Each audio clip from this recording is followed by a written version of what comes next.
আসসালামু আলাইকুম। কেমন আছেন আপনারা? আশা করি সবাই ভালো আছেন এবং সুস্থ আছেন। আজকে আমি চলে এসেছিলাম কক্সবাজারে এবং কক্সবাজারে এসেছি কক্সবাজারে রেল স্টেশনে আসবো না, এটা কি হয়? তো এই রেল স্টেশনটি হলো বাংলাদেশের এই প্রথম আইকনিক রেল স্টেশন। যে রেল স্টেশনটি কিন্তু বাংলাদেশে এই প্রথমই তৈরি করা হয়েছে।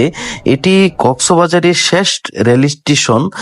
এই স্টেশনটি মূলত একটা ঝিনুক আকৃতির, যার আয়তন হচ্ছে 1,87,000 বর্গ ফুট এবং এই স্টেশনটিতে 6টি প্ল্যাটফর্ম টিকিট কাউন্টার রয়েছে এবং এই স্টেশনটিতে রেস্তোরাঁ, হোটেল, শপিং মল, শিশুদের খেলাধুলার ব্যবস্থা এবং লকার, ডাকঘর, কনভেনশন সেন্টার এবং তথ্য কেন্দ্র, এটিএম বুথ সহকারে নামাজের ব্যবস্থাও রয়েছে এই স্টেশনটিতে। আজকে যে জায়গাতে অবস্থান করতেছি এই জায়গাটা আসলে বাংলাদেশের রেল জগতে রেল স্টেশনের মাঝে সব থেকে ভাইরাল একটা রেল স্টেশন।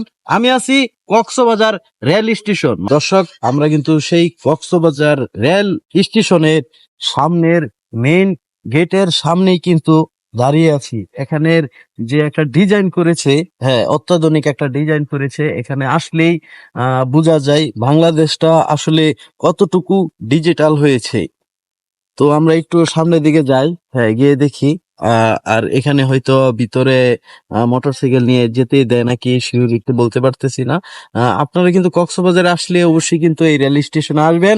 আর রেলের যদি টিকিট কিনতে চান তাহলে আপনাদের একটু ওয়েট করে, হ্যাঁ, মানে 1-2 দিন আগে এসে আপনাদের টিকিট এখান থেকে ক্রয় করতে হবে। এখানে কিন্তু গাড়ি পার্কিং এর বিশাল ব্যবস্থা, কিন্তু আপাতত কিন্তু যাত্রী নাই। হ্যাঁ, এখন আমরা গিয়ে দেখবো কি অবস্থা ভিতরের অবস্থাটা আমরা গিয়ে দেখাবো। আমরা এখানে আসছিলাম বাইক নিয়ে, আমার সাথে আমার ফুফাতো ভাই ফারুক ভাই আছে। ভাই, কি অবস্থা? আজকে কোথায় অবস্থান করতেছেন ভাই? আলহামদুলিল্লাহ, ভালো আছি। হ্যাঁ, কক্সবাজার রেল স্টেশনে। রেল স্টেশনে অবস্থান করতেছি। এখানে পরিবেশটা খুব সুন্দর, খুব ভালো লাগলো দেখে। ভাই, কিন্তু বাংলাদেশের মধ্যে কিন্তু সব থেকে সুন্দর একটা রেল স্টেশন কক্সবাজার। হ্যাঁ ভাই, মাননীয় প্রধানমন্ত্রীকে অসংখ্য ধন্যবাদ।